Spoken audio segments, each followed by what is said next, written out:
কথা রাখলেন মমতা বন্দ্যোপাধ্যায়। রাজ্যের মেডিকেল কলেজ ও হাসপাতালগুলোর প্রিন্সিপাল ও সুপারদের সঙ্গে বৃহস্পতিবার স্বাস্থ্য বিষয়ক বৈঠক করলেন মুখ্যমন্ত্রী মমতা বন্দ্যোপাধ্যায়। বৈঠকে ছিলেন বিভাগীয় প্রধান, সিএমওএইচ, বিএমওএইচ, জেলা শাসক, পুলিশ সুপারদের নিয়ে এই বৈঠক হয়।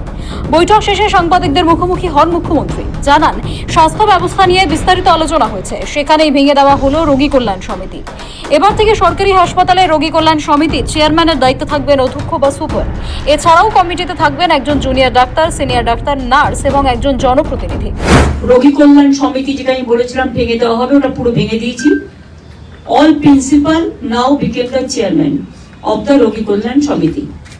এবার তাদের ওখানে এমএসভিপিও থাকবে মেম্বার, একজন করে জুনিয়র ডাক্তার, একজন করে সিনিয়র ডাক্তার বা এইচওডি।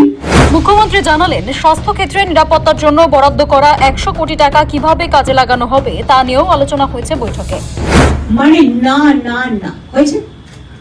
দিদি, আজকে মিটিংটা নিয়ে বলছে আপনি অনেকগুলো ডিসিশনের কথা বললেন, মিটিং এ ডিটেইল আলোচনা হয়েছে। তাদের সবটাই রাখতে বলেছি। হসপিটালগুলোকেও দেখভাল করার জন্য বলা হয়েছে। 33টা মেডিকেল কলেজের মধ্যে প্রায় 22টা মেডিকেল কলেজ তো বক্তব্য রেখেছে। জুনিয়র ডাক্তারেরা অভিযোগ করেছিলেন, তাদের যে যে বিষয়ে আশ্বাস দেওয়া হয়েছে তার অনেকগুলোই বাস্তবায়িত হচ্ছে না। মুখ্যমন্ত্রী বলেন, কাজ শুরু হয়েছে, কিন্তু এখন বন্যার কাজেই সকলেই ব্যস্ত, তাই কাজে দেরি হচ্ছে। মানুষকে বাঁচিয়ে মনে রাখবে, ল এন্ড অর্ডারটা কিন্তু স্টেট সাবজেক্ট। বন্যাও দেখতে হচ্ছে, সাপে কামড়ানোও দেখতে হচ্ছে, খেলাও দেখতে হচ্ছে, পুজোও দেখতে হচ্ছে।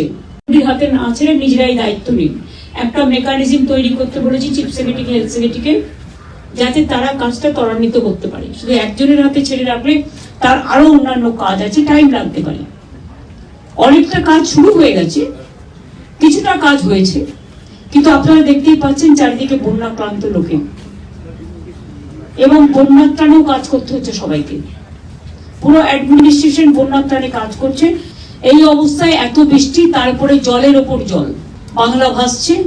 তার মধ্যেও বিএমওএইচ, সিএমওএইচদেরও বলা হলো, যারা বাইরে থেকে কাজ করতে আসছেন তাদের বিস্তারিত তথ্য রাখতে হবে। হাসপাতালগুলিতে নির্দেশ দিয়েছেন মমতা বন্দ্যোপাধ্যায়। আর্যিকর আবহে এই নির্দেশ তাৎপর্যপূর্ণ মত অনেকেরই। হাসপাতালে বায়োমেট্রিক সিস্টেম চালু করতে বলেছেন মুখ্যমন্ত্রী। তারাই হসপিটালে দায়ভার গ্রহণ করবেন, দায়িত্বশীলতা গ্রহণ করবেন।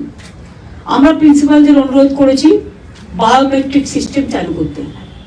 বাইরে যারা অনেক আছে, সিকিউরিটির কাজ করে বা ক্লিনলিনেসের কাজ করে, কিন্তু তাদের অনেকেই অজানা, তাদের ডিটেলসটা ওদের কাছে নেই, সেগুলো চেক আপ করতে বলা হয়েছে।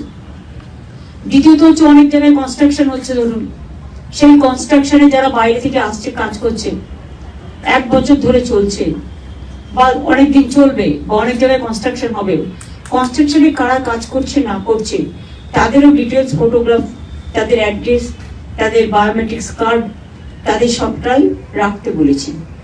সামনে পুজোর মরশুম, তার আগে রাতের সাথী অ্যাপ কিভাবে দ্রুত চালু করা যায় তা নিয়েও এদিনের বৈঠকে আলোচনা হয়েছে।